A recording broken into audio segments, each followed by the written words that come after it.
Hey, what's going on, everybody? And thanks for joining us again. We're live. All right. So today we've got some crazy ones. First, we're starting off with, I don't know if you saw, Tokyo is trying to institute a 4-day work week, which has a lot of people of the West jumping for change. The second one's going to be probably the hottest topic of the day, and that's how dogs of Chernobyl are offering an evolutionary insight. And hey, you can adopt your own radioactive dog today. Get yours. And we're going to wrap the episode up with how Doug is the most in the know about a Delta flight had a stowaway. She's an American resident, not a citizen, but a Russian national. So it's a sticky wicket. I'm looking forward to that one. Yeah, we're gonna learn today. So in the pickle gallery, hanging out in the wing as always, Sound Destroyer. How you doing, my good friend? Hey guys, I'm doing great. How's everybody doing today? Good brother. How's your day going? Really fantastic. What about you guys? Oh, dude.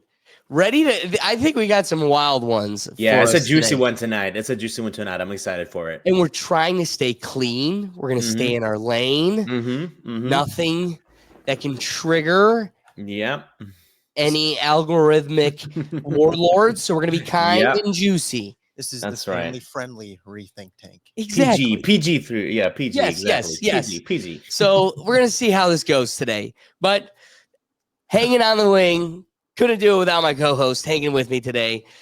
Will Hubert, how you doing, Will? Dude, I got the filter on. I feel good, man. Thanks for having me. Yeah, like I said, we're testing our limits today. And as always, running the keys, Dougie, how you doing? Well, I'm just doing dandy today. It's going to be an interesting show, I think. That's a lot of face right there, man. It's a lot of face and a lot of Browns. Pride for a team that just lets us It's a nice warm winter hat. What can I say? When you live in Cleveland, you have a lot of Browns gear. You got to put it to use. The man's not wrong. So one way to keep it family friendly is talk about the Browns. Now that's for sure. Yeah, that won't get the blood pressure up or anything. All right, let's kick this bad boy off. Yeah.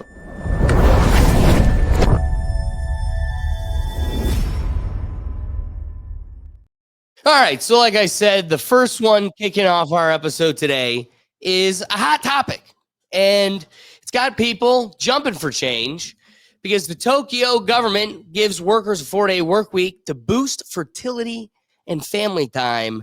The Japanese capital is set to introduce a 4-day work week for government employees in its latest push to help working mothers and boost record low fertility rates. So the Tokyo metropolitan government says the new arrangement, which begins in April, could give employees 3 days off every week. It separately announced another policy that will allow parents with children in grades 1 to 3 in elementary school to trade off a bit of their salary for the option to clock out early. Bro, what? Heaven forbid we make life more livable. That's great. Anyway, quote, we will review work styles with flexibility, ensuring no one has to give up their career due to life events such as childbirth and childcare, says Tokyo Governor Yuriko Kiyoki, which she unveiled the plan in a policy speech on Wednesday.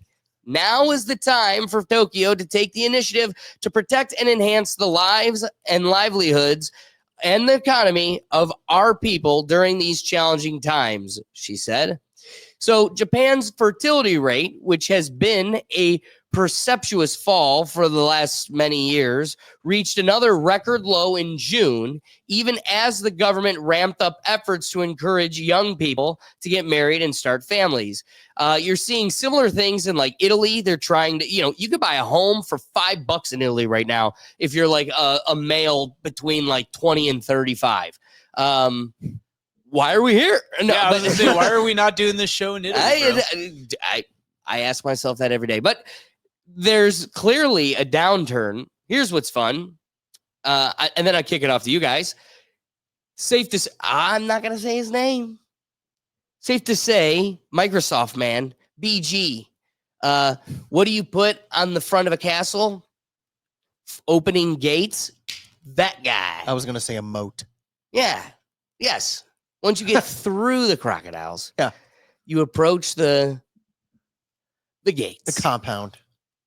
So that guy's goal has been very clear. He's got a problem with population. He's like Bill Burr. Like, he's made it very clear he's got a problem. It's nice to know he doesn't own Tokyo, because Tokyo is pushing back. For us, I got the numbers. We'll get to it, but it's like our fertility rate is dropping, and it's like, right, according to plan. Are we doing anything to fix it? No. Suffer more. So, what are your thoughts on Tokyo making the shift? You talk about us keeping it family friendly. I think Tokyo's keeping it family friendly. Their goal That's is right. only family right now. I've heard this topic brought up amongst people throughout the years. You know, you have conversations with random people at a bar. 4-day work week gets brought up. Everybody loves it. Yep. How about you not? I mean, I think an issue people have, I myself run into, is the work-life balance. I Of know course. you probably do. Look at this studio, let alone the job you have. I can't see this country making that switch, though, for the reasons they are, if that makes sense. Oh, yeah. These will never be the reasons. And truthfully, what you pick on the most is, if anything, it would be for financial reasons. Mhm. And the way our economy is crafted currently, there's no world it becomes a financial reason. Right. Like, I almost say kudos to them looking at I guess you could say, have their country kind of flourish in order to start populating more. So they started looking towards unique ways of doing so. Like, for instance, in this country, I wouldn't have thought 4-day work week. Like, that's what would, Right. you know, trigger that to start. Maybe for them, like, you always hear, like, they're very dedicated to their work over there. So, I mean, Well, if they brought it to the Western world, you're not going to hear complaints out of me. we're not going to talk about the YouTube WWE star, because, there's an asterisk with this whole deal. Yes. But many sociologists attribute the ever-plunging birth rates in Japan to unforgiving work cultures, rising costs of living, grueling hours, and this has resulted in a problem for corporate Japan, where workers often suffer from health hazards, in extreme cases, karoshi, a term meaning unalived by overworking. So, one, that's the negative element to this kind of community and its expectations and standards. But one of the things I wanted to draw upon that you really kind of hammered home is, if you want to see the closest iteration of the human come before the hive. Right. And so what's one of the coolest things about Japan is you could go there and you will see no trash. One of the cleanest areas. If you were to throw trash on the ground, it doesn't matter who they are. The people around you would self-police this whole thing and correct that behavior immediately. Right. So while there's all these negative elements to the culture, it's this very communal hive type society. And it shouldn't then surprise us that they're putting the fertility and nurturing and health of their homes and their communities, the population, before the dollar and the economy. So is there look at South Korea. South Korea is more of a juvenile country, and they are a more modern economy. They're a pivotal piece of the world economy. So same size, if not maybe potentially a little bit bigger, maybe a little bit smaller than Japan. And Japan doesn't mind. Japan's not this country that needs to be, the leader in the world. We want to build a place that is kind of like a utopia. And it seems in many ways they're the closest to that. But when we talk about Europe, you want to talk about Switzerland, when it comes to world policies, people always love drawing upon these small countries. We have to very much remind ourselves that they can't really be total examples, templates for the masses. Mm-hmm. The beauty of the United States is it's really 50 countries in one. But if one of these states, like go open up your dictionary for once. Look what a state means. We forget that. State is a little government. So when your little government, Ohio, Kansas, California, whatever, decides we're doing this, or the minimum wage is up by this, people are going to want to move there. But you're going to see, how does that affect the whole? I mean, we could talk out the theory. What does that look like for the mass, the entire United States, to implement something like this? That's why I don't necessarily see it feasible here. I think, unlike Japan, we are a very selfish country. Our needs outweigh the country's needs. I've never once thought about the country's needs before my own. Whereas I think in Japan, like you said, like just littering alone, that means something to them to not do so, let alone, getting rid of 1 day of work a week to try and populate your nation more. I couldn't even, like, the selfish reasons that we would do so would just be, oh yeah, we get another day of the weekend. But for them, it's for a purpose. And I wouldn't be surprised if other nations over there start implementing this. I mean, Japan kind of likes to view themselves probably as an innovator. Well, let's just say you feel this could really flourish your lifestyle, and you want to try to negotiate that. Let's say you put yourself in your American shoes, and you want to try to negotiate that in your next employment. One of the major things you're going to run into is, no, we don't have to. Right. Because somebody else is going to take your job, and there's no other competitor that's offering that. And truthfully, we've become so polarized as an economy that there really is no competitor. Right. So It's one of those, I'm Google. I don't want to. Guess what I did? I gave you a nap corner and a basketball court. Do with it what you will, but I want your ass in that seat 40 hours a week. And guess what? If you're still not done by the deadlines, somebody else wants to take a nap in my corner. So you're going to go 45 hours this week. I'm going to pay you for 40. And you're going to get the brag you're on the Google campus. What level of stress are the Japanese citizens under that, like, for instance, we aren't? Because again, like, I can never see us going from 5 to 4. They're going from 5 to 4 for a stressful reason that they're considering stressful. And like you mentioned in your monologue, like what our population. So let's get to that. So China. So Japan's out here and they go, wow, our numbers are going way down. Guess what? Ours are worse. Yep. Yes. The fertility rate in the United States has been declining, and in 2023, it reached a historic low. The fertility rate in the United States was 54.4 births per 1,000 women, ages 15 to 14, or 15 to 44. Oops, I'm just family friendly, folks. 15 to 44 in 2023, and 3% decline from 2022. This is less 3%. Yeah. In a single year. Oh, dude, just wait. A 3% decline from 2022. This is a less than half of the rate from in 1957, when it was 122.9 births per 1,000 women. So much more. Okay.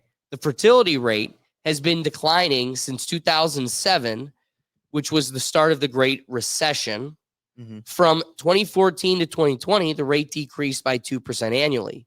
So breaking it down by race, the fertility rate declined across most race and ethnicity groups. Hispanics, the fertility rate for Hispanic women fell by 1% to 65 births per 1,000 women. American Indian and Alaska Native, the fertility rate fell by 5%. Black fertility rates fell by 3%. Asian and white fertility rates also fell by 3%. So some factors that may contribute to the decline in fertility rate include social expectations about parenting, zoning regulations that limit housing density, and people deciding to have children, but not yet. Idiocracy.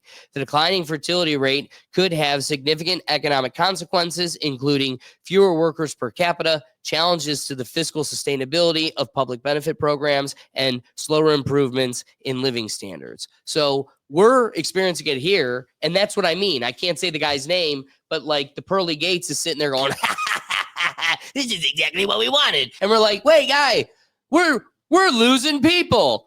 Can we fix this with a more sustainable lifestyle? No, because that's been the plan the whole time. I like how you listed all those reasons, and not one of them said 5-day work week. And it's like, speaking of he who shouldn't be named, you think too, it's like you talk about like one of the reasons was zoning. Sounds like he's buying a lot of land. The most. A lot of less land for potential starting families to use. I don't see any law being passed for that. Nope. But 4-day work week? You're asking too much. You're asking so much. I know. All right. He's been hanging on way too long. Silent, what are your thoughts on this whole ordeal? We can't hear you, brother. Okay, I have a lot to say about this because Oh, Spain has been doing a 4-day work week for the last 3 years now. Who since has? 2000 Spain, Oh. the country. Well, guess what? They're also shooting squirt guns at tourists. So, And shutting down B&Bs. yeah, they can't handle an Airbnb. But please continue. Tell me how good Spain is. Well, the positive things to come out of Spain, other than every single thing that you just said, is because of the 4-day work week over there, people have had more time to, cook and clean and take care of themselves and do hobbies and, reduce their stress. And because of that, there's been a very highly reported cases of people just being overall much happier in their workplace and way more productive, by the way, in the 4 days than the 5 days. So Because they had plenty of time to clean the cobblestone. We got to also remember they're living in the past. Right. There's no evolution coming from Spain. Hey, Spain. Right. How's like nuclear energy looking? And they're like, but I cleaned my dresser. He just mentioned, he's just like, yeah, they get happier. I was like, yeah, it's not passing here. Yeah. It's not passing here, man. We don't care about happiness. Sorry, Silent. Please continue. Yeah, continue. Yeah, because look, this will work in Japan. It will, because Japan is a we society and not a me society like North America. North America is a me society, as you guys pointed out and said. And if you don't realize this, please go visit Japan and you'll see exactly what I'm talking about. Or you can even just watch a whole bunch of YouTube videos and you'll see it. Because at the end of the day, this will work, in my opinion, in Japan. It will, because Japan is a we society, not a me society. Now, will it boost population? I personally don't think so. I think it will definitely reduce stress, just like it did in Spain, and it will give a lot of people way more time to, do other things that they want to do. But is that extra activity going to be, get married, have kids? Probably not. I don't think so, personally, because Right. as we discussed, having kids is a very, costly thing. Like the price of everything is just gone up, even in Japan. Like Japan is obviously still way cheaper than Canada or the US, but it's still, compared to their salaries, very expensive to live in big cities in Japan and anywhere in the country that has a big population, really. So at the end of the day, I think it's a step in the right direction, definitely. But I don't think that it's actually going to boost the birth rates. Dude, in look at Japan Rick. like You they think read it is. Ricky's Yeah. comment for us. Yeah, they could get a woman to do all the cooking, cleaning. I mean, It's very European. very European. Yeah, It's just tradition. yeah. I mean, and exactly, like at the end of the day, if you think about it, as long as it's more profitable for the company's bottom line, companies will do this. Will they do it in America? Probably not. I don't think so. At least not in the near future. Maybe in like 10 years, or 15 years. I could see something like that happening. But soon, I personally don't think so. But I know for a fact that in Japan, I'm sure a lot of people will see way more positives than negatives in this case. But will one of those positives be more people birthed? I personally don't think so. So let me ask you this, and I want to just flush it out more directly, because our end of the dialogue heavily weighs towards the American perspective. So how reasonable, I mean, I don't know if you saw what people were yelling at your prime minister guy on Twitter, but I'm just curious. If you didn't go to Twitter, things are funny. But I'm curious, do you think this is something you could see happen quicker in Canada? And if so, how much more reasonable and sooner do you think you could find it there? Because there's also, while I do think the motive is there, the spirit of wanting to be that progressive country is in Canada, but the modality to accomplish it, dude, first off, everybody's running in a different direction because you've literally got so many different, like when I say Kansas is different than California, holy cow, is Quebec different? That like, dude, you've got different countries. So first off, everybody's running in different directions, but then, dude, are we going to pretend? How much goldfish memory do we have that we're going to just forget like the trucker situations and the elements that kind of stumble those developments? So I said, I think the spirit is there much harder and stronger than we have it. But at the same time, there's a lot of hurdles in the way that I think might slow it down quicker than us. I don't know. What are your thoughts? I personally don't think the 4-day work week will happen in Canada anytime soon either.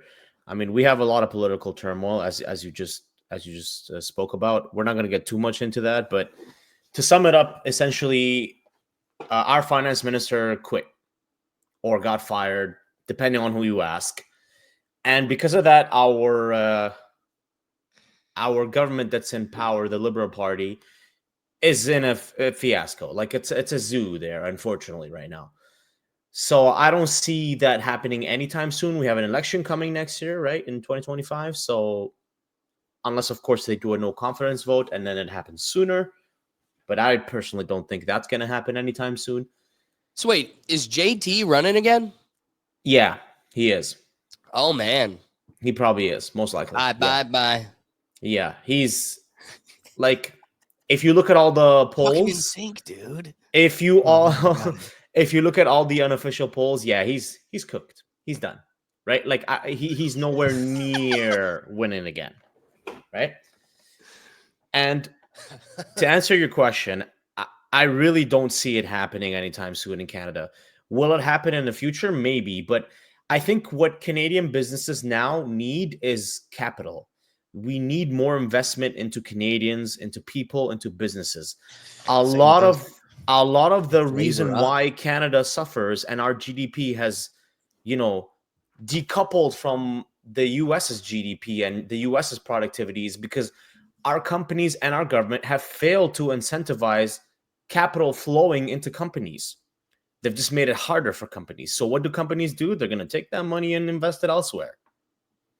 And that's the unfortunate part. I mean, that's a major piece to it too. What were you thinking? Mm-hmm. I was thinking like, again, a lot of the struggles that Silent said about his country are similar to what we are. Speaking of like the economy, needing to increase labor. Mm-hmm. And it's like Japan, I don't know much about their politics, but I can imagine for considerable time now, all that working hours, the stress, like you mentioned in your sheet, like that level of stress is something that is brought upon by work. What is something that you notice that is happening more often in this country because of events from 4 years ago? And it's remote working. I could see, I can't see what it would be, but I could see something forcing the country to go to let's do a test run of a 4-day work week just because something happened. Don't know what it could be.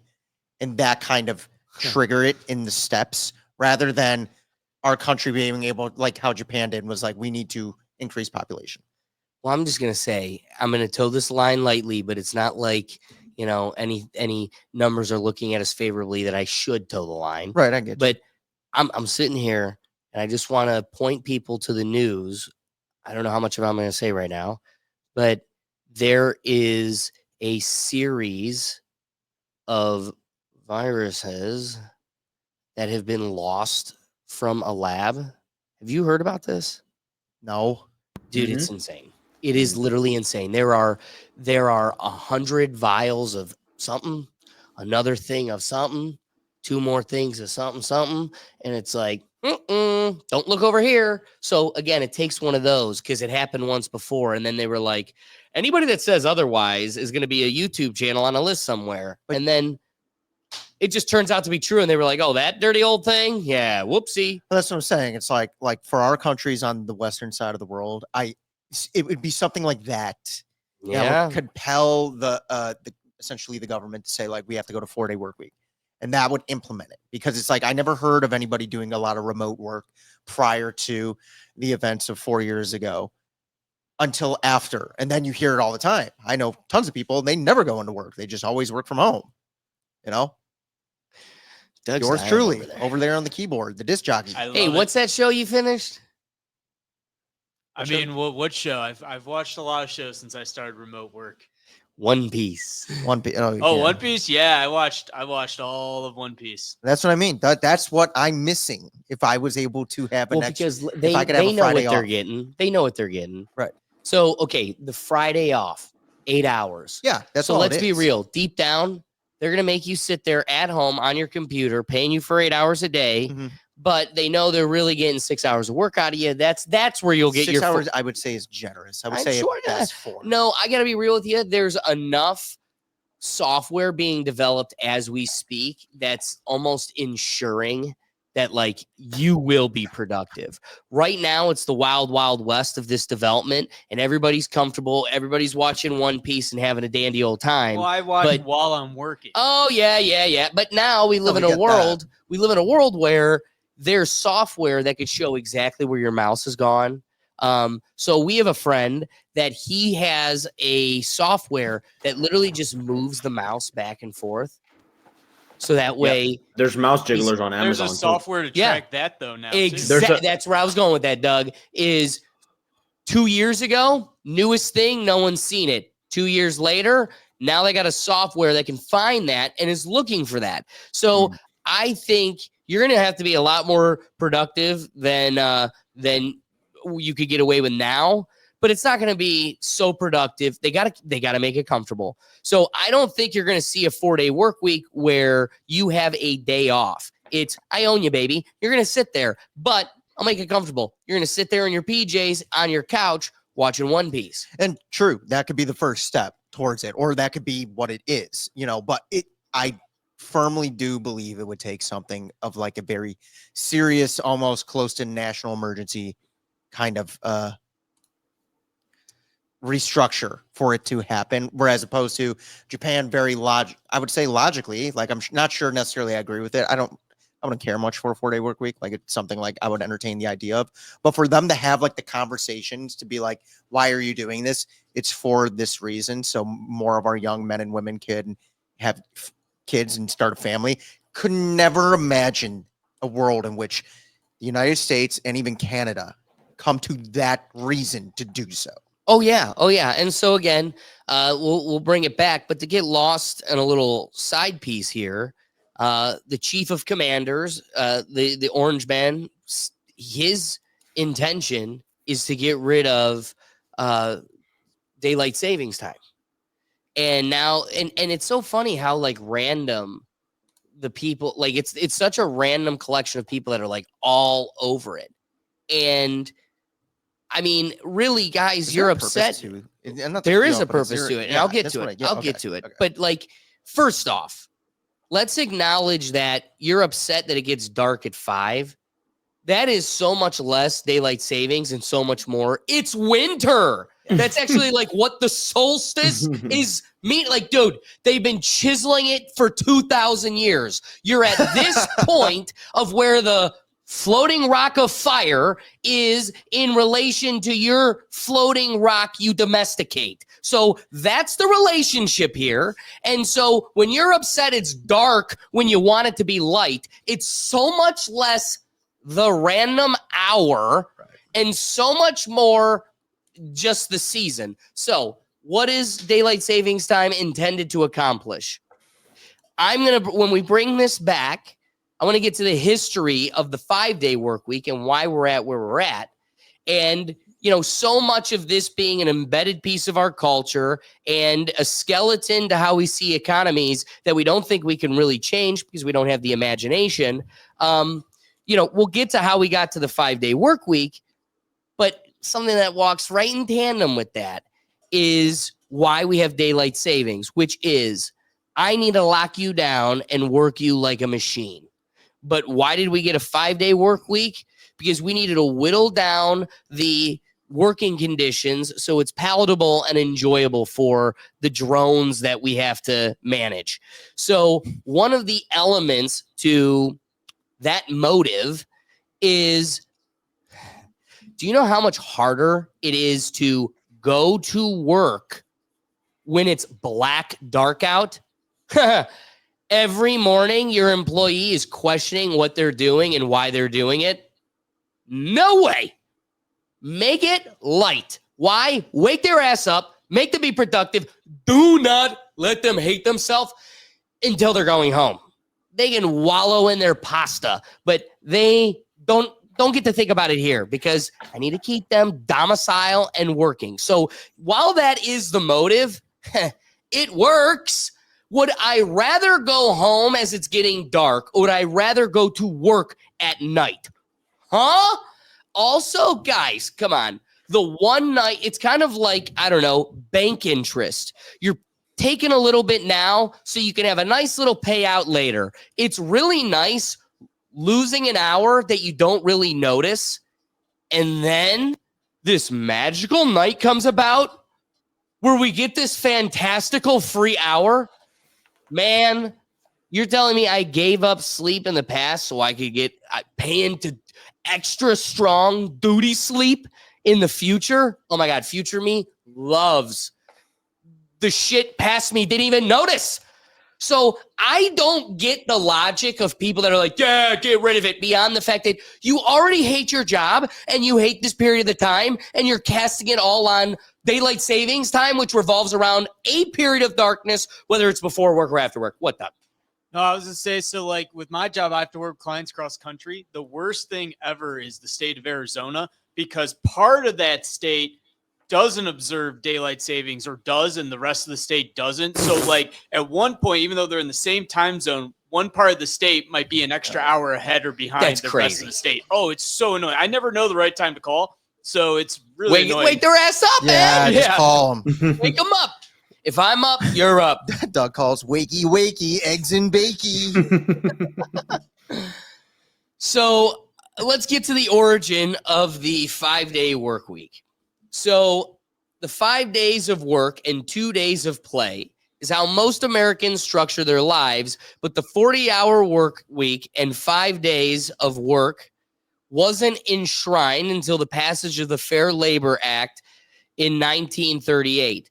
The law was the culmination of more than a century of American workers fighting for shorter hours, better wages, and safer working conditions. This spans across, multiple elements. And again, to keep it short, in 1898 is when you first started seeing a push in Massachusetts with, a labor bulletin. But then you see other evolutions in the beginning of World War I, where there's a need for, mass labor, and it finally put more power in the workers' hands, and through striking, they were able to get some evolution there.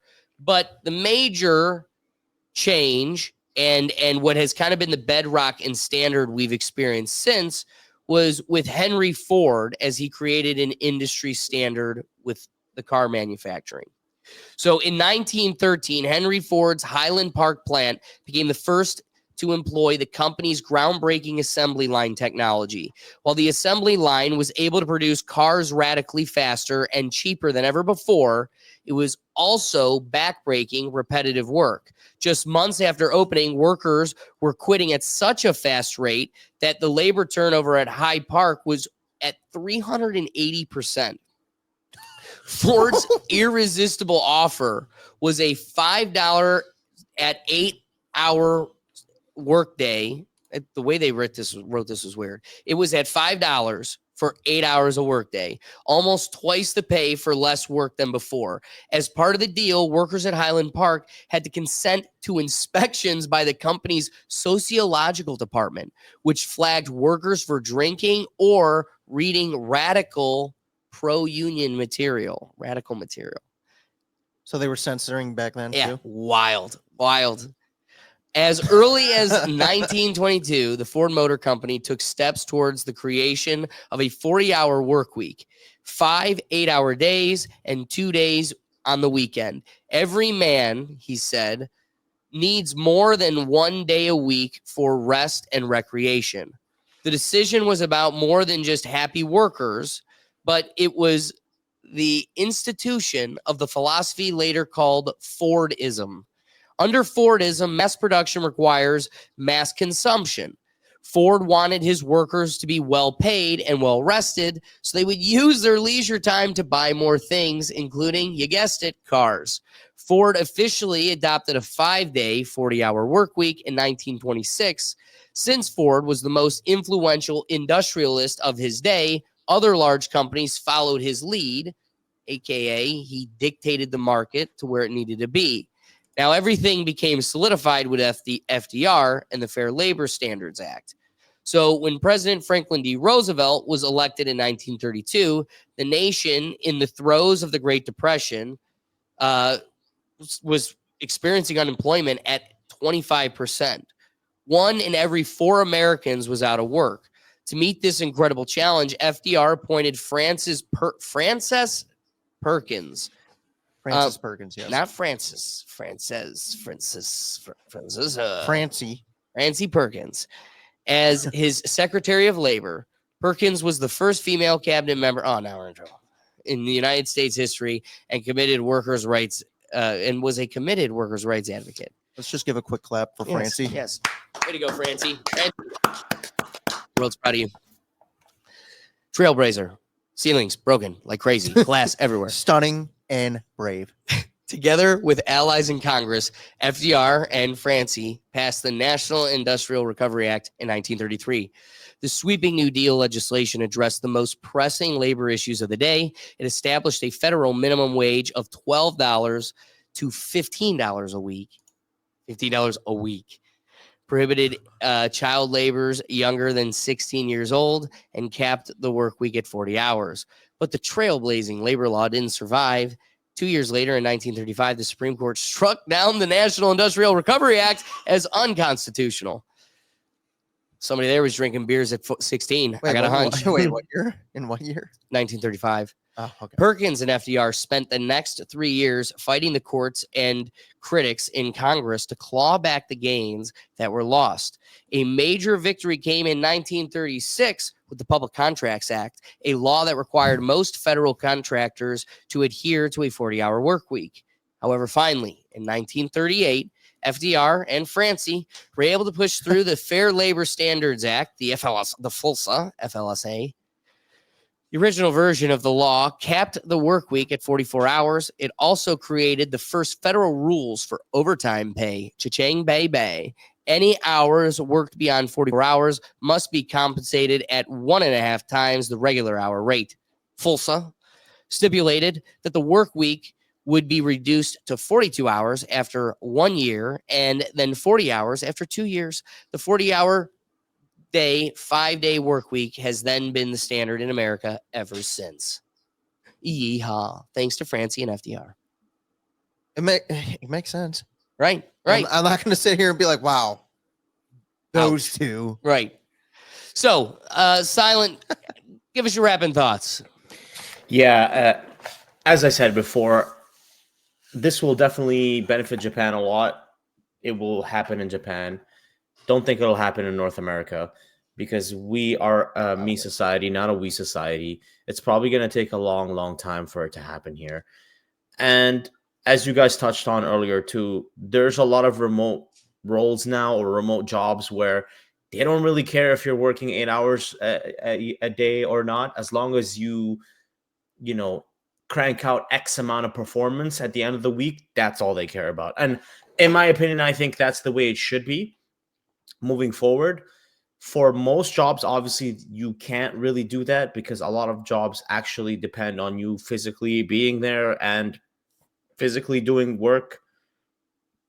But generally speaking, more blue-collar jobs, usually, you can probably get away with, okay, I don't actually need to sit here in this office and work 8 hours. as long as I, write this report or compose these emails and have these 20 meetings, I should be good, And that's, I think, what it's going to move to in the future. Not anytime soon. Maybe 10, 15 years, but not in the next few years. No, I love where your head is at. I mean, right now it feels like an imagination, but that's where the creative, mind needs to take our economy is in like a stalemate, locked into where it's at. And one of the things that would be great to see, yes, of course, staying at home and all these other iterations, but I can appreciate in the next 15 years, you'll see a lot of change. And I think it's because, again, I always lean on the human hive, but we're hearing what's going on in Japan, right? So this is a little island on the other side of this thing. And part of their problem is communication. Why did, Ford put such an effort into policing the material his workers were watching or reading? Because, again, that's how they can manipulate and control what best benefits them. I think as we get more exposed to each other, this is an inevitable evolution. But at the same time, competition is what's going to diffuse all of this. And so if nobody in the marketplace is offering it, or it just continues to go the other direction, we're at their mercy unless we all bound together and strike. I don't know. I can appreciate that thought. My wrapping thought is going to be, one of the things you had said earlier, Will, was like, I don't know if I would do this or if it matters to me or if I would stay. If you were to approach me with this, I would say this is something I would want. And it's because I want my time. Right. Like, I'm at a point in my life and in my pursuits that what is so much more valuable to me than the check is my time. And so if you were to take my exact check and give me 4/5 of it, I'm telling you, I can make more on the offside. And I think that's why. I mean, that is quite literally why we don't live that world, because it gives you just enough time to make the whatever you get birthed into this world and they beat you down so you will be a good worker, and they craft your thinking and your development in such a way to be a worker. And then they say, look at this. You have all the freedoms. The juiciest part is you could pick any one of these hamster wheels. Which hamster wheel looks the most enticing? And you get in your wheel and you run forever. And then they give you just enough time to make life in that hamster wheel livable.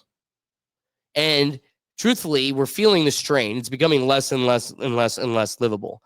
But they'll never give you enough time to run that wheel and then maybe have a side wheel. Right. Maybe develop yourself in another way that you become self-sufficient, because then you're just another competitor in the marketplace that they're trying to suffocate. If we were playing the game Monopoly and I owned a quarter or a third of the board, the last thing I need to do is make the game more more available for random street goers to also jump in the game. Right. No, I want you just running the map. Get excited about, getting drunk on the weekend, because then you're far from productive in a way that you'll break out of the hamster wheel and rise above this. So the sad part is we only saw this little breadcrumb, this little development, a 5-day work week, because there was an actual pressure on the market. The market does not feel that anymore. And it's developing in weird ways. We've talked about remote working and just who knows where this ends, but it's going to require the masses to come together and because, again, we're turning into idiocracy. Fertility's down, morons are popping out everywhere. And if we can't come together and stand true to this, they hold all the cards. And again, that's inevitable. So really get the best at playing this game. don't get lost in the imagination of a world that will never probably be. Right. And that's kind of where I'm at. I'm with you. Like if someone offered me that, I would take that deal.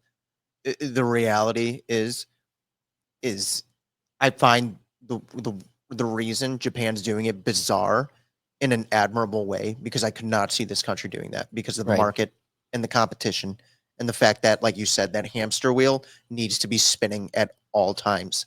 And that's what they want. In Japan, they must be at like a critical like freak out for them to be really doing this. If you really are to ask me, even though our fertility rate is down, I don't see this country like freaking out or even remotely coming close to freaking out at all. In their mind, they're like, keep it going as it is. In 10 years, things might change. And you want to know what the sick part is? They're probably right. Maybe though, right? Maybe. Yeah, I don't right? know, but like for Japan to be doing Oh, it, it will. like, they must be. No, you're right. It will. They'll see a difference and it will have a positive impact on their community.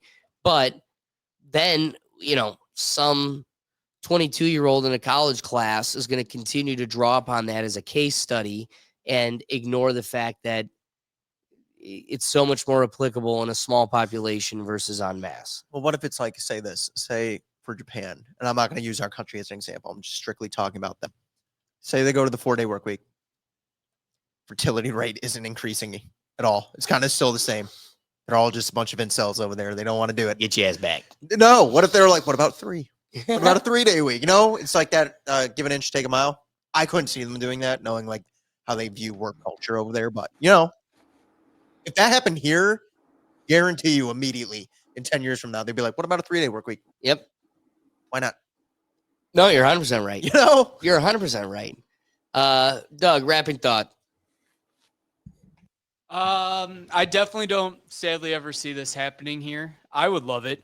We're all in agreement. We would all kind of love having that extra day, but I just don't see it happening here unless, like kind of Will said, like something like the pandemic is what drove the work from home. People realize you can do your job from home, but missing a day of work and still getting everything done, like, I don't know. People got to prove, I guess, to their bosses that they can get their stuff done in 4 days.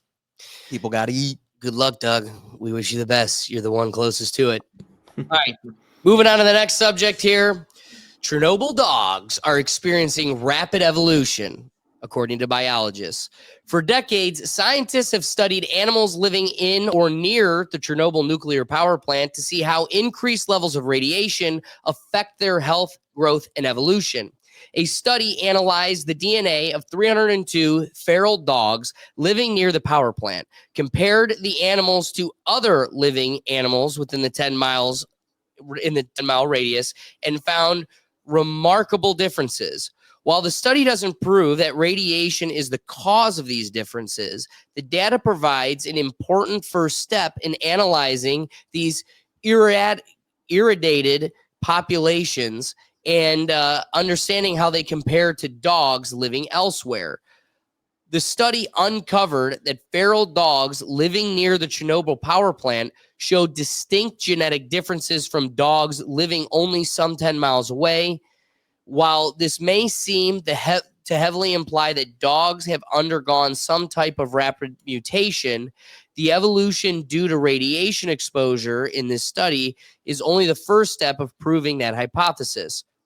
One environmental scientist says that these studies can be tricky, largely due to the fact that sussing out radiation-induced mutations from other effects like inbreeding is incredibly difficult. However, the study provides a template for the further investigation into the effects of radiation on larger mammals, as the DNA of dogs roaming the Chernobyl power plant and nearby Chernobyl city can be compared to dogs living in non-irradiated areas. Despite a current lack of firm conclusions, the study has grown once again that an area that, by all rights, should be a wasteland has become an unparalleled scientific opportunity to understand radiation and its impact on natural evolution. And don't stop there. You can get your own radioactive Chernobyl dog today. That's right. They have adoption proceedings. There's a whole organization that goes there. You can throw on the hazmat suit and go feed you some puppies. But then also, Take one home with you. Ignore the growth growing on your neck. The dog loves it. He licks it. They're also, I saw some online. They make a vodka from wheat grown in the exclusion zone. That's a big thing now too. Yep, people are buying that on big. That's so cool. I mean, here's what's crazy. They try to sell you on like it's not, the radiation isn't as bad. It's really just, especially if you're there for a short time. But I know that there are agencies in place that are, and I know firsthand, they are invested in policing people leaving Chernobyl with radioactive material. I mean, from bikes to, a basketball, because you can use the nuclear waste to create nuclear W's, blah, blah, blah. So we're trying to keep it clean. I'm trying my family best. friendly. Bang bang. I didn't do that. I know. So, so there's this whole military objective in preventing people from leaving with handlebars. But you're telling me I could get myself a puppy or buy vodka? Yeah, that's vodka who one's is even testing most- that? the I mean, vodka one's more truth concerning. is, you'd buy it, you'd be crazy to drink it, you put it on your shelf. Now, you just made the bourbon you have right next to it also a problem. Why is that in your house? Why would you get the dog from over there? Crazy to me. Like, you have the local puppy mill, and then you're like, but you know what really needs a home? The one in Chernobyl. So while the biologists point out that there's this curiosity about how much of it is inbreeding, there has been enough of a genetic variation that it isn't just straight only inbreeding. There's enough genetic variation that it's somewhat of a population, and it's ever increasing to aid that situation. So one of the more miraculous pieces that they continue to draw upon is how that this is a wasteland that should be unlivable, and here's a growing population that is somehow thriving to a certain capacity. A dog that lives till over 10, that's a winning dog. Yes. And if that's the lifespan, which it is for these Chernobyl dogs, then that isn't far off from your Snickers that's living, or Poochie Poo that's living in your living room. I just don't.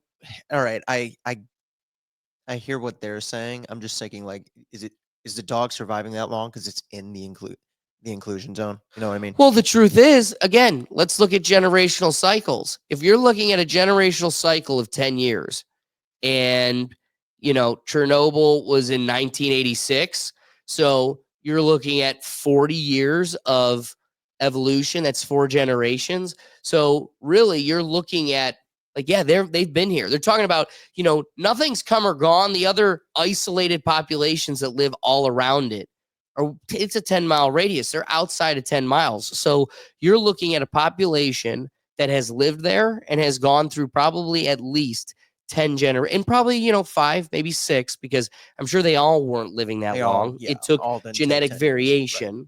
So it's an interesting thing where we have all these fantastical movies about, the monsters that live in the ponds there. But here's a dog, and they're saying you could buy one with a bottle of vodka. Oh my God. Could you imagine buying? That's the deal. Buy a dog, get 2 bottles, or get a case. Get a case. Then you're just bringing home a giant battery. All right. Let me ask you, would you be more concerned about adopting the dog or the vodka? Dude, I'm getting neither.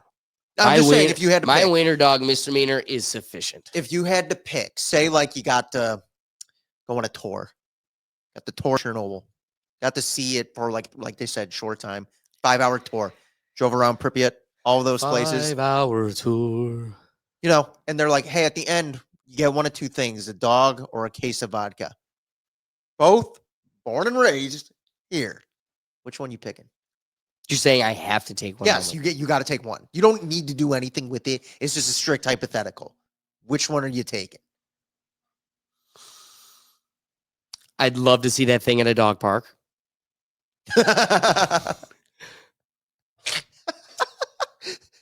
I'm gonna go with the dog.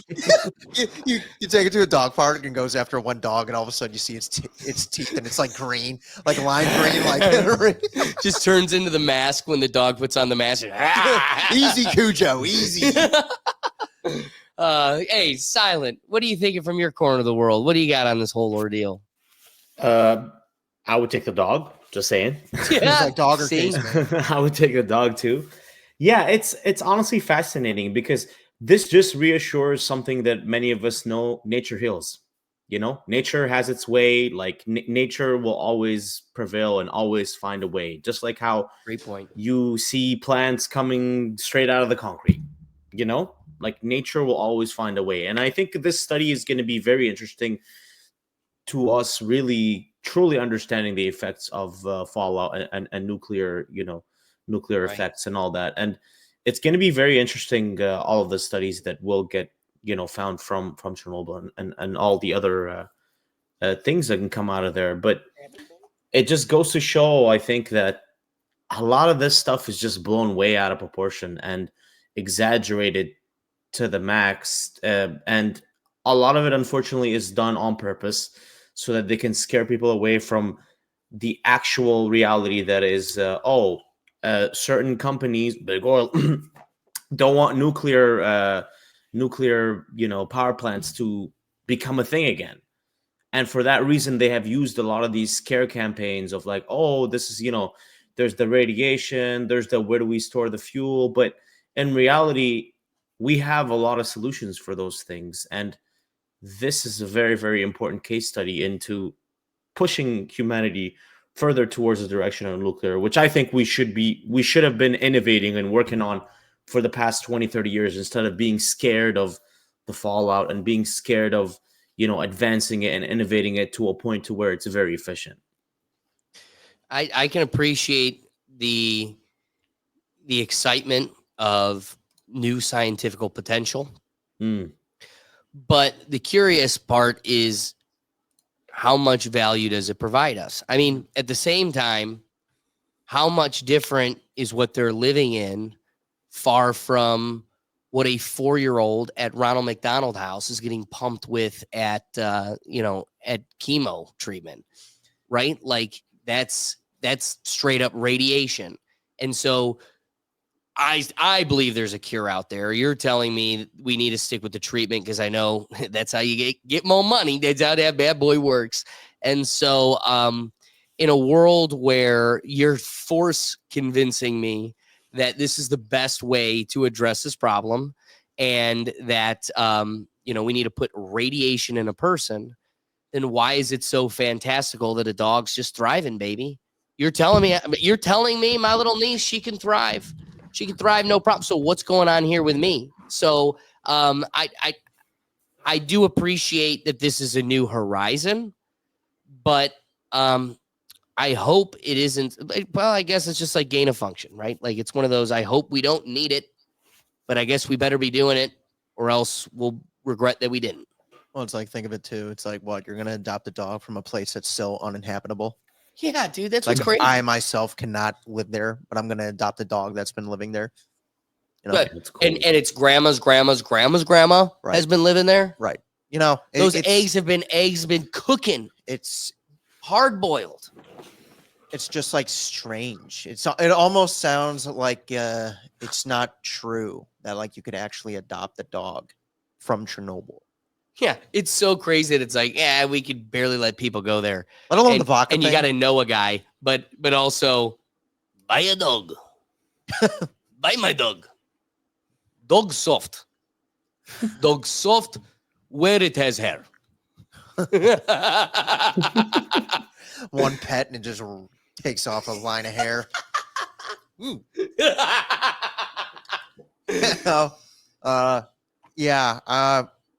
I don't know, man. I think that's still do the scientific studies. Sure. Don't stop that. That's kind of like the neat part of Chernobyl, but like But don't bring it from Chernobyl. dude, if a G-man is going to be watching me because I took a case of vodka from Chernobyl or like you said, like a handlebar, no, thank you. You can keep it there. Here's a metaphor. It's maybe less of a metaphor and more of like a literal parallel, but like Jurassic Park. keep it on the island. You really don't need to bring it here. Probably shouldn't make it a tourist attraction either, but that's Yeah. besides the point. Yeah, that's the next movie.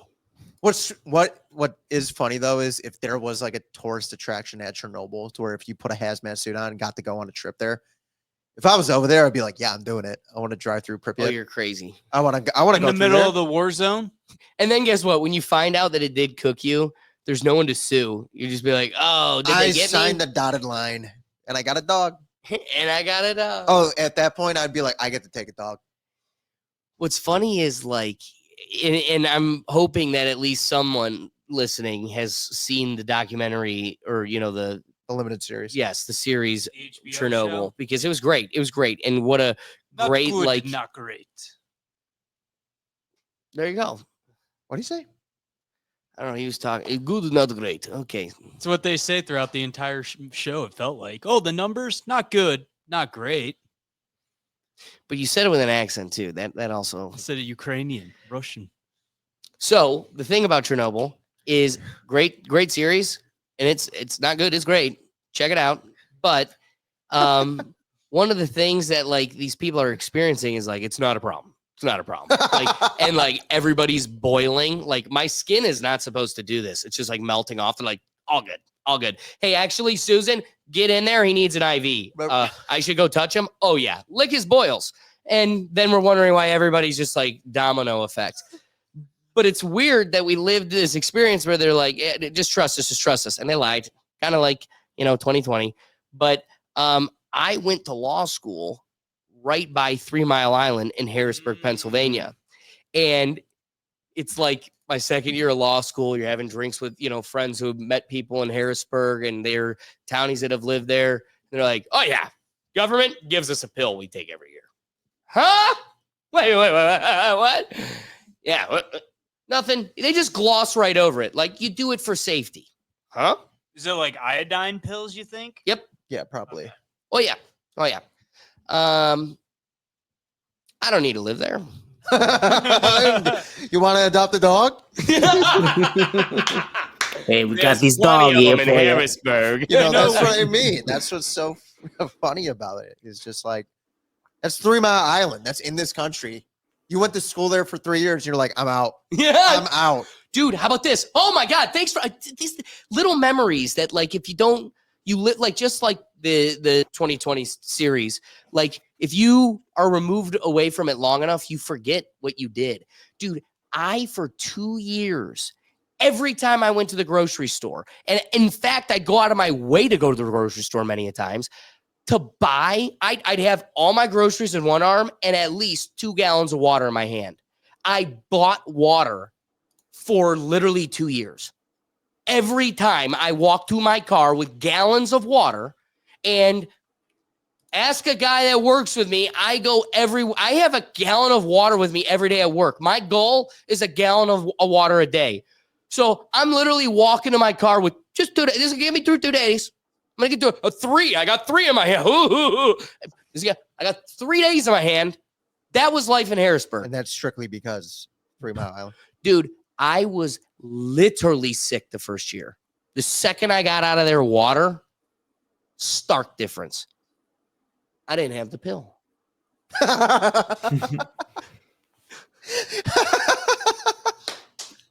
That's where I'm at. Oh, would you like a vodka, comrade? But buy a puppy. That's what I mean. Like it's so bizarre. It's like it sounds like they're doing honestly really great things from something that was such a tragedy 4 decades ago that could be beneficial to like future sciences and current modern day science. And then they're just like, get dog, drink vodka. And you're like, no, dude.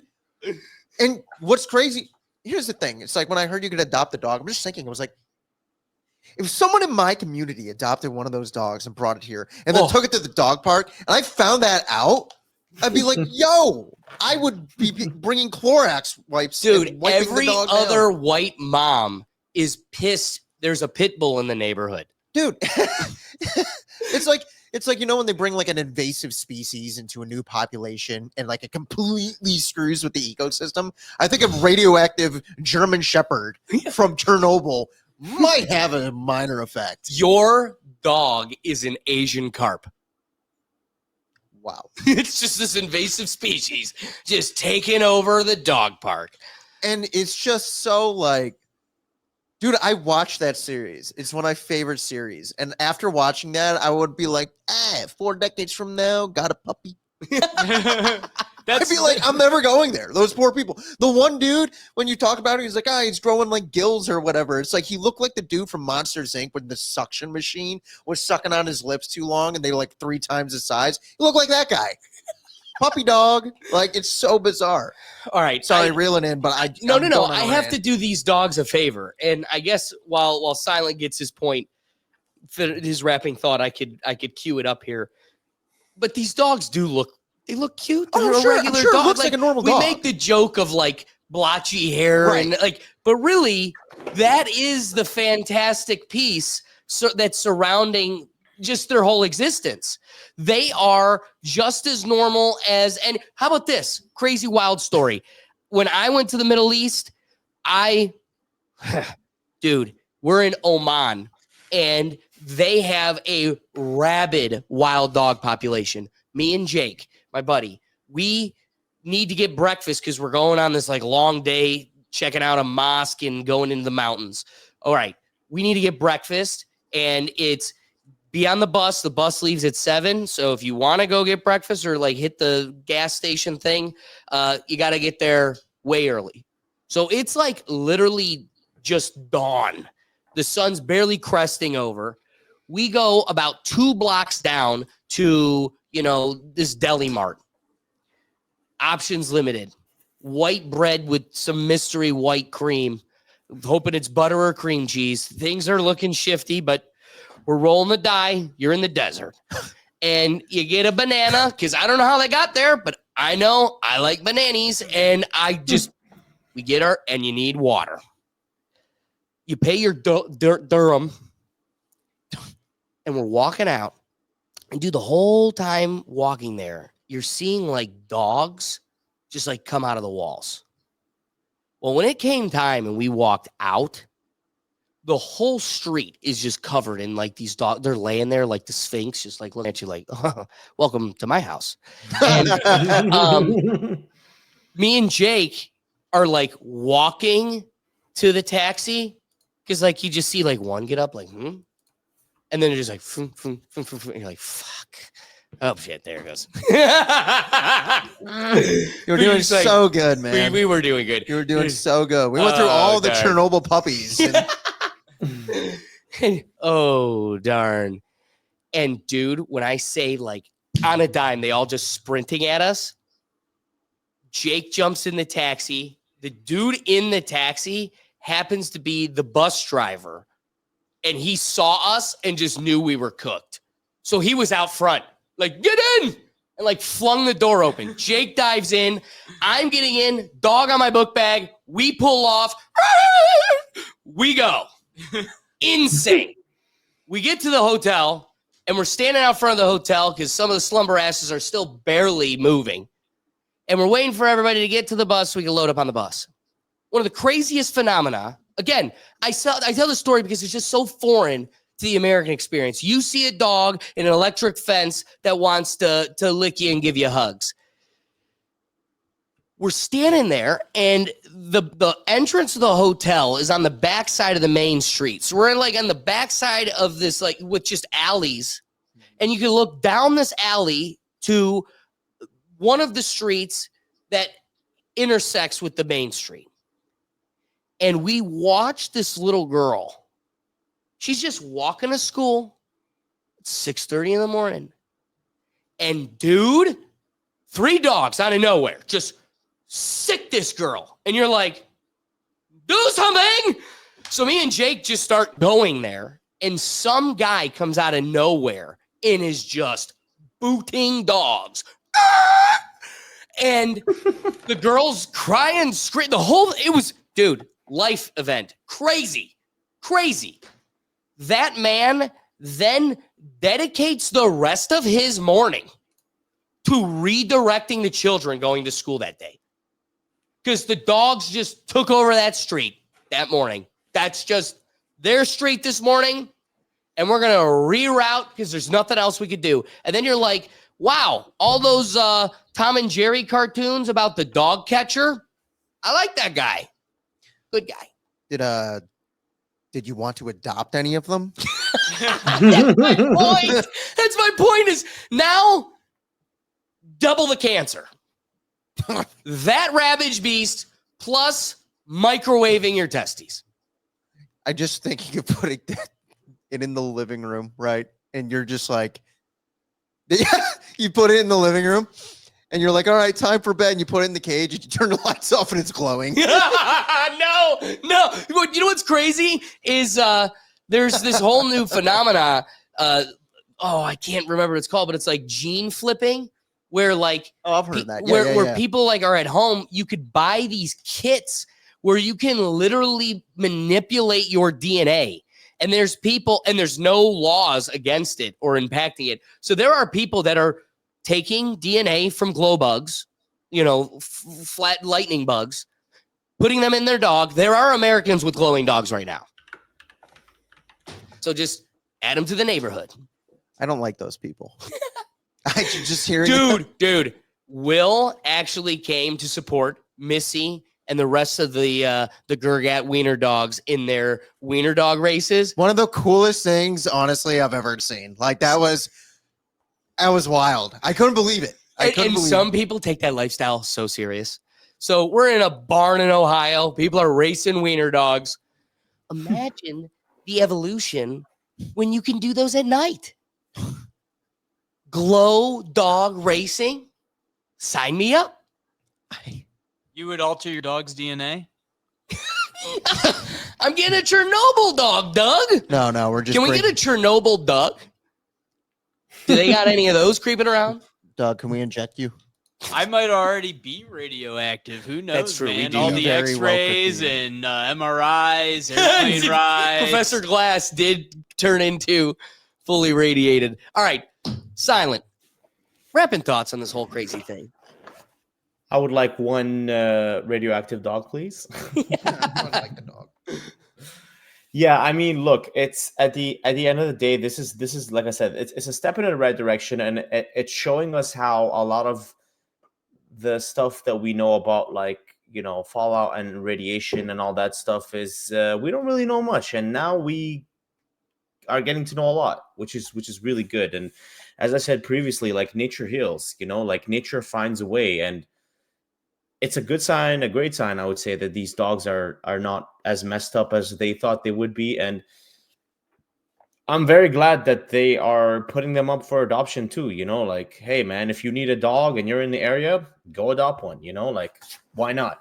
Well, Check your local laws that's first. a fun thought, but like, let's just say the gut biome of a radioactive Chernobyl dog is radioactive minnows. Wait until that dog comes home and gets pet supply plus kibble. And then it's just like its gut just. But it's clean food, Dude, not for the battery dog. You know who needs these radioactive dogs? These Japanese families now repopulating. They could use some dogs, man. Yeah, they could get some dogs. Yeah. I think Japan's already got enough radiation going on, so I think we're good. All I right, think PG, Japan might PG. be good. Why BG? I made that joke in silent to Will. We didn't go there. Yeah. All right. I appreciate your point, Silent, because there's some legitimacy there. Let's save these dogs, but also Positivity. saving them. It's kind of one of those like, Dude, it survived Chernobyl. I'm not adding anything to the safety. Survivor at this point. right. And so That dog again, would teach me how to survive. it would. And so I kind of wrap my whole this was a fun dialogue.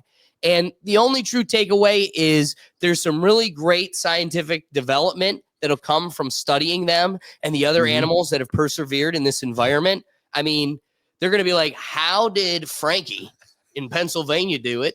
And how did this dog in Chernobyl do it? And they have the same voting capacity and everything else. So I think there's a lot to learn in all of these case studies, and we can apply it in many different ways. Let's just try to refrain from giving them law degrees. But I just, yeah, good times. Chernobyl. Wrapping thought. I just would like to. I would just like to see him and be like, "Oh well, yeah, it's a normal dog. It looks fine. Like, what's wrong with it? Well, and then they throw something in the middle, and it literally goes like bark, bark, bark, bark. No, I'm not getting the dog. I'm not getting the case of vodka either. I love what they're doing with the studies, though. Keep that up. Keep it that over up. there. Rapid thoughts. I would not get a Chernobyl dog, and I definitely would not buy the radioactive vodka. As cool as it would be to have on my shelf, I'd rather not irradiate myself or my house more than it may already be. Dude, imagine a Molotov cocktail with one of those. Just saying. Just saying. Like, hypothetically, it's probably the same thing, but you never know. Fire and then just It's a green flame. That's what I mean. Like, you're on to something. that's the only thing I would use with it. Like, I wouldn't drink it. They're like, that's why you can't have the bike handle. You're just gonna throw it. All right. Last topic of the day. I'm going to introduce it, but Doug's going to kind of take the wheel here, kind of like Jesus. The topic is Delta had to experience a stowaway hiding in one of their planes as of recent, and the weird scenario just continues to develop. This lady can't stay out of the news. So, Doug, what's the story? Well, the best part is she was recently in the news again, so it's actually pretty great we're doing this. But first off, so it was JFK International Airport. So she tried to go through TSA without a ticket. They turned her away. But then I guess she went through an airline employee entrance, so they didn't check anything. She made it through that. And Really? Yeah. So without a ticket. That's what they're saying. In their investigation, that's how they figured out how she got past the TSA part. And then, obviously we all know when you fly, you're supposed to present your ticket at the gate. I guess the ticket person was busy helping someone else. She snuck past them, not having a seat. She hid in a stall, like a bathroom, the bathroom during takeoff, and periodically would switch to another bathroom. And I guess when they landed, they told everyone to stay seated. The cops came in, took her away. Best part is then I guess a couple days later, they tried to send her back. She started making a scene. She got removed from the plane, and they had to send her back flanked by French security and a U.S. Marshal, and then brought her back to the United States. And then there was this whole argument over should she get should she be released pending trial? And the judge was kind of against it. The prosecutor was obviously against it.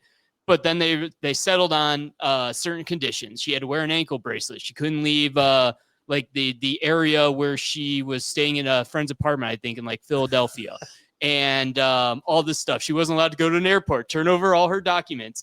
And then just today, I saw on the news, when was this article? This was reported yesterday. She got caught trying to sneak into Canada on a Greyhound bus. So she cut off her ankle bracelet.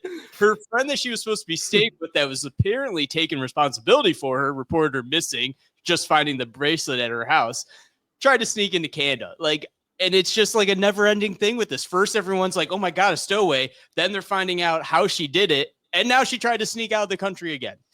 Very well presented, Doug. And the most hilarious piece of it all is when somebody finally sits down and gets to hear a word from this lady. They go, what's going on?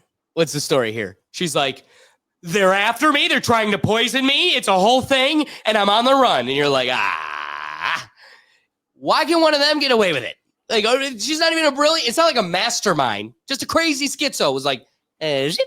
Yeah. So it says, yeah, it was not Leonardo DiCaprio. Yeah.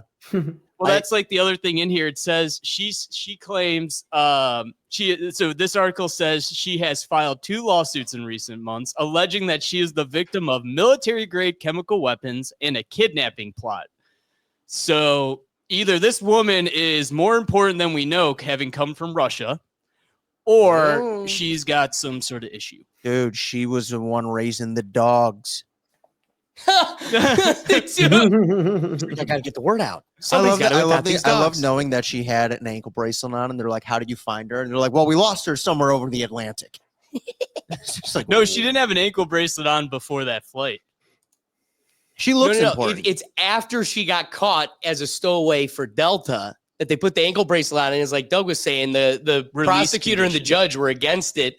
And the defense did so good that they prevailed. Who knows what they said or did, or I don't know who they know. But she got out.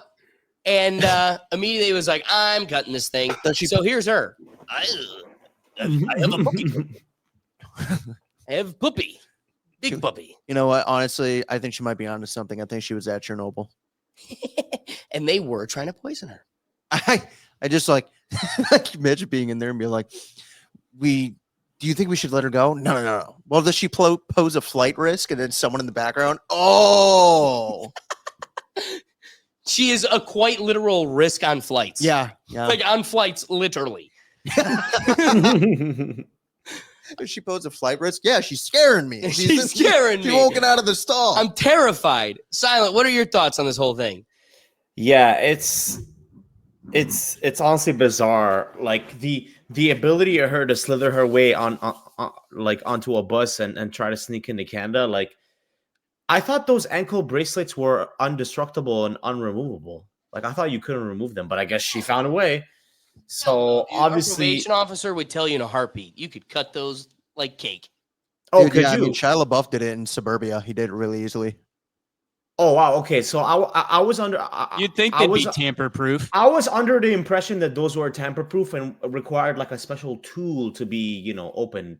But okay, I guess I learned something new today. And yeah, no, it's probably not something that you want to do. If you're wearing an ankle bracelet, you probably shouldn't tamper with it, let alone remove it, even if it's easily removable. Then, if that's the case, and yeah, like especially Canada is a very, very strict country. Like, if you have a DUI or like any sort of prior felonies, you literally need to apply for very special permissions and fill out a lot of applications and do a lot of interviews before you can even just enter, even if you're entering for like an hour or two or just like a day or two. So I don't know why she chose to go to Canada in particular, but I just think this whole case is very, very weird, and you should definitely look out for this lady. Like, they should watch her. They should definitely watch her. Well, it's like one of those things too. It's like, even if like she did make it to Canada, it's like there's hardly any like reason that they'd let her like find immunity there. Well, she Yeah. also handed over her passport, like all of her documents, to the court. That was part of her release. So Wow. not like Mm. she could have gotten in, and then unless she snuck in, and also like Canada's going to turn her back over to us to face Right. charges. Like, it's not like it's 100%. Mexico or something. She could be trying to flee to the leadership of Castro's son. No, I don't think so. I don't think so. Did you see her? She didn't look like she knew him. Communism, baby. She looked like she looked over the reactor core at Chernobyl and was like, "Whoa!" So here's what's funny is Delta can't miss my front tray being down or a seatbelt unclipped on a fat guy, but somehow you missed a whole Russian. You know what? Like, pull that photo up of her again. All right. Like, she looks like she's up to something. Like, that's the thing. She's hiding it in her. I have rights.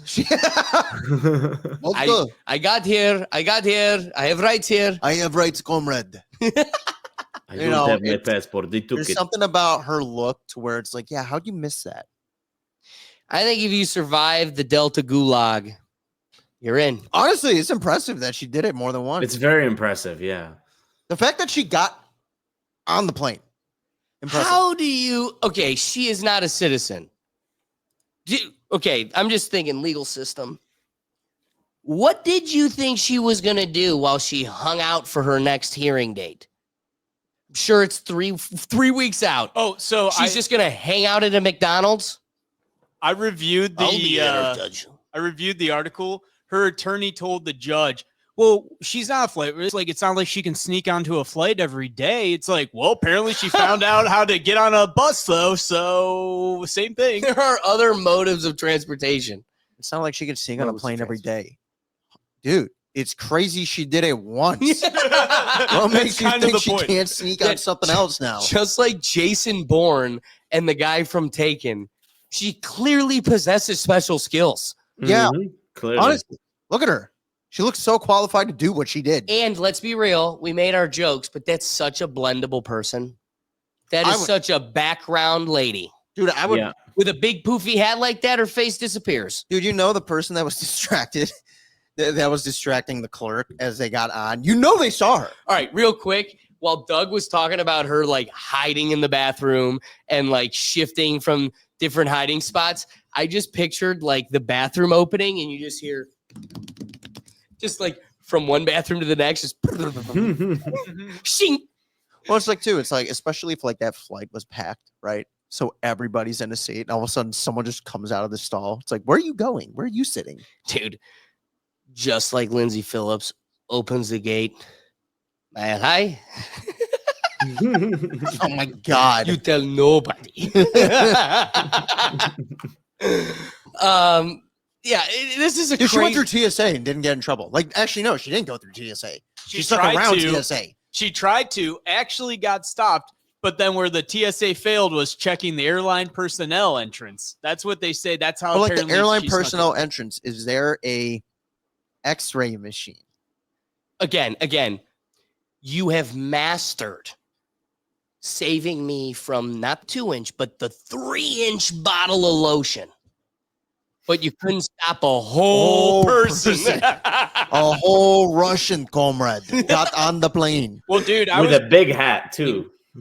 I was reading some recently about TSA, and I guess like they have a terrible percentage of actually catching stuff. Like figured. it's like 90% Yep. Dagger. fail rate. It's Yeah. like Let's absurd. have that. I saw that article Like- too. Yep. Maybe this finally presents the real dialogue about how TSA is a charade. Theater. It's just Okay, theater. so yep. it's theater. It is literally fantastic theater Mm-hmm. where look over here. Look at my dad used to do this as a kid to teach us not to be dumb.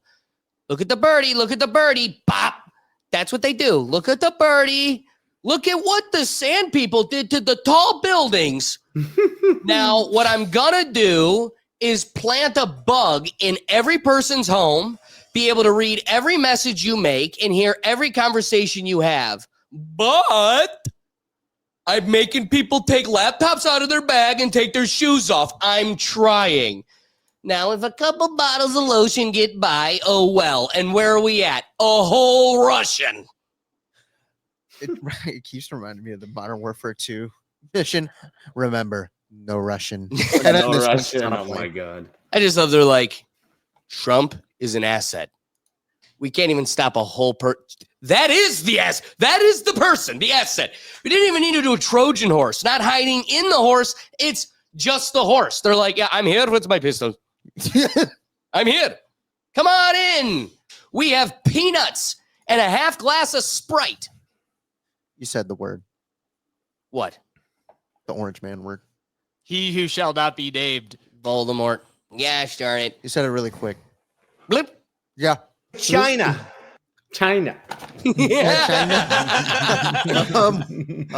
Yeah, I mean, this is just a funny story. Like, I'm not even that pressed about it. Like, I'm Yeah. not like, oh my God, TSA sucks. Like, I always thought they sucked. I just find it like as such a failure. Like knowing like you already said no, you can't get in. And she was like, I'm going through your entrance. Went through your entrance. Well, think about it, guys. What do we always say? Like if you're ever worried, it's just like you got to be confident. You know, she probably just walked like she had. Dude, she didn't look purpose, like confident she at was all meant doing to it. be She there. probably looked so squirrely. She probably was just like looking over her shoulder. Like, she probably looked so suspicious doing it the whole way. And no one noticed because look at her. Look at her. Like, she probably looks suspicious right there. Like, why are you looking at me? Yeah, that hat is Like, just very suspicious. She's too. not getting, like, she's not fooling nobody, but she fooled everybody. Everybody. I Dude, even like the person cheeseburger. sitting next to her was probably like, you haven't been here the whole time. Where did you come from? You took off like 10 minutes ago. You weren't here. All right, everybody take a seat. We're about to do a seat check.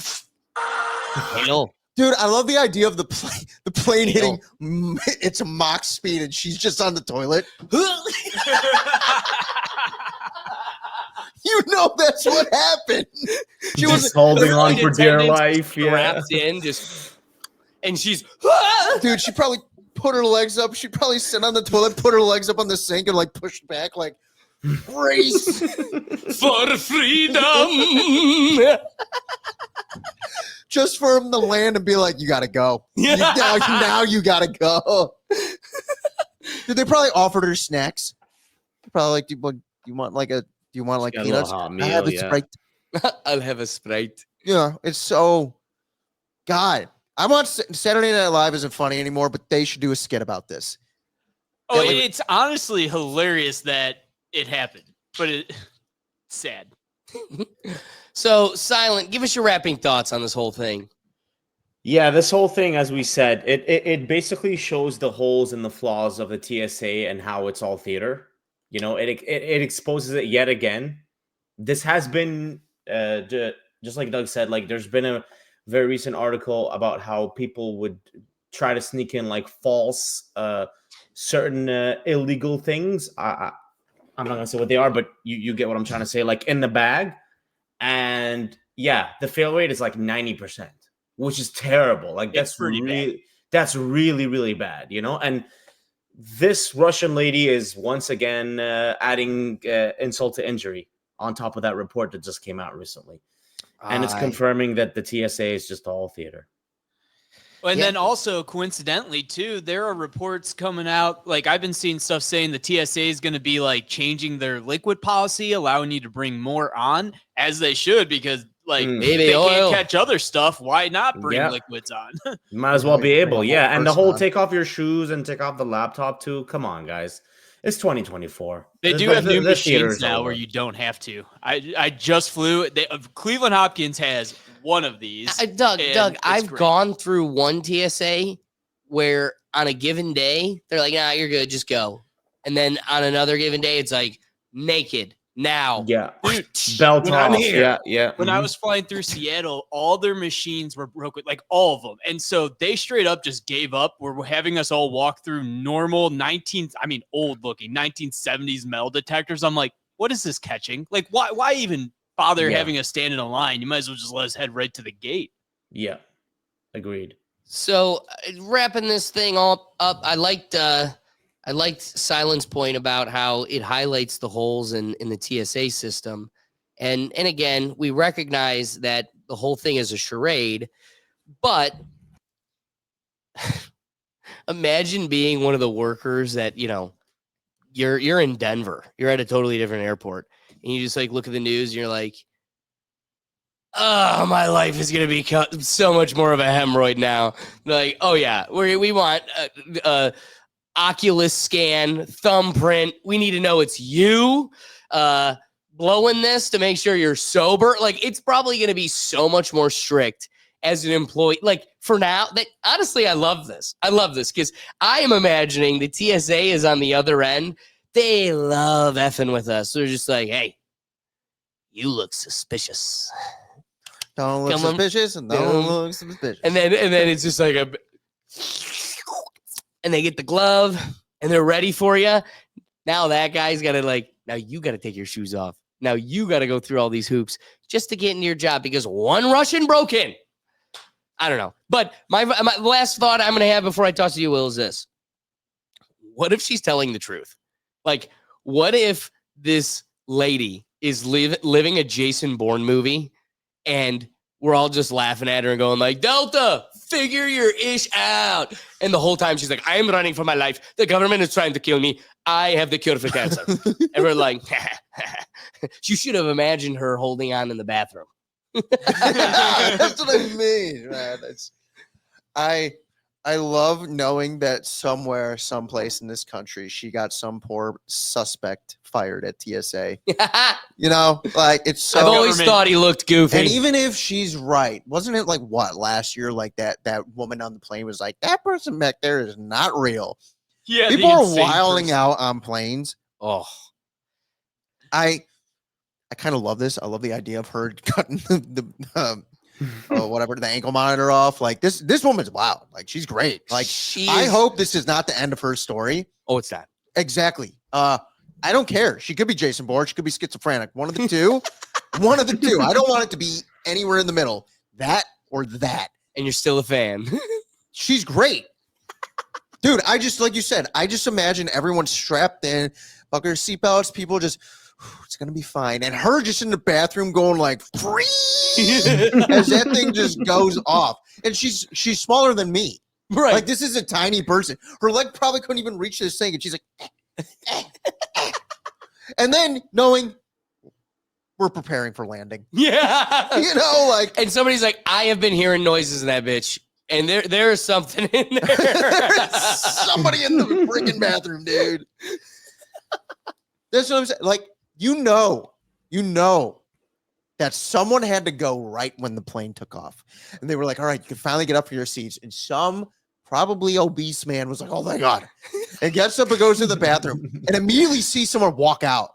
And you know, he was like, what the hell? And then he went back to his seat and she's in it. Yeah. Amazing. I just picture her crawling under the seats. Dude, I want her to have a name on social media, some nickname. This is going to be like Lieutenant Dan. Yeah. Judy Bourne. Judy Bourne. Judy and it's Bourne. a bug-eyed Russian lady. Hero. You exposed TSA, finally. Hero. Doug, wrapping thoughts on your great Delta story. I actually think it's hilarious. Just perfect that she was also happened to be in the news again yesterday. A whole nother level to this hilarious story is she cut it off and then tried to sneak into Canada on a Greyhound. Yeah. Like just a whole nother level. And so like, Will, I do kind of hope it's not the end. Sadly, I don't think she's getting out on like release again. I think she's in jail until the trial at this point. She literally proved the flight risk was a real thing. Yeah.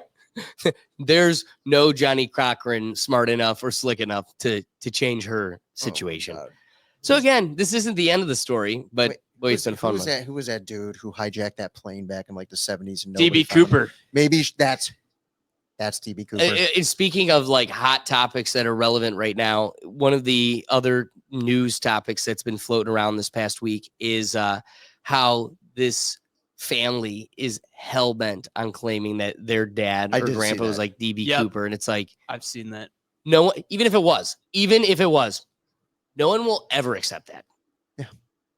He's larger than life. I don't want to. Yes. Right. No, he's a mystical character now. I don't want to. He's up there with the Loch Ness Monster. Like, he's not real. This is Mrs. Cooper. Yeah. Straight up. And she got caught. There's Mrs. Cooper. Sometimes they call her Judy Bourne. What if this whole time we thought DB Cooper was a man? Dude, you know. And now she's just trying to come back. I like to think that they caught her in Canada and they're like, who is it? And all of a sudden the CCTV like zooms in. Some dude is like, Jesus Christ, it's Jason Bourne. Takes the glasses off. Dramatically, and it's just bug-eyed. Yeah. Right at the I'm camera. supposed to be here. Okay. This has been a fun one. Guys, we appreciate you hanging out with us. Silent, as we close the episode off, tell the people where they can find you. Kick.com/Silent Destroyer. We're live every single day. And I appreciate you joining us for this as well. So again, Thank you guys for as having me. always, thank you for hanging out in the wing. Guys, be sure to check him out because he's doing fun stuff on Kick almost literally every day. Also, guys, if we made you laugh, if we made you think, the best thing you could do to support this show is like, subscribe. If you liked it, someone else you know will too. So please share it because we're fighting algorithms that don't want to get in front of other people's eyeballs and getting in their ears. So help us. Again, the best thing you could do to support the show, if you had any enjoyment, is share it around. But otherwise, guys, we go live every week, normally on Tuesdays at 7 p.m. But for the next 2 weeks, because of Christmas and New Year's, we're going to be going live on Mondays. So next week, please join us Monday at 7 p.m., where we'll be going live. We'll have the live show, and, depending on how far we get, maybe we'll do Friendly Feud or something fun, but we'll definitely have something fun for the holiday episode and then plan on that for the following week. But Doug and I go live on Sundays. It's our reactions channel where Will's joining us. We do football, and then waking up in the morning, the hour before that, we do just funny internet videos. So get away from all the craziness, have a little bit of a palate cleanser, and get a break by checking out our reactions channel. But with the podcast, the live shows, and everything else, you can find it all in one central place, and that's at our website at www.rethinktankpodcast.com. So cheers again to everybody that joined us. Again, the whole purpose of the live show is to get you involved. So thank you to Ricky, who sadly couldn't be here at Just Another Day TV, and everybody else for joining us and adding comments, because that adds a whole nother dynamic to the Rethink Tank, and that's why we do it. So otherwise, guys, we'll catch you on the next episode. Peace.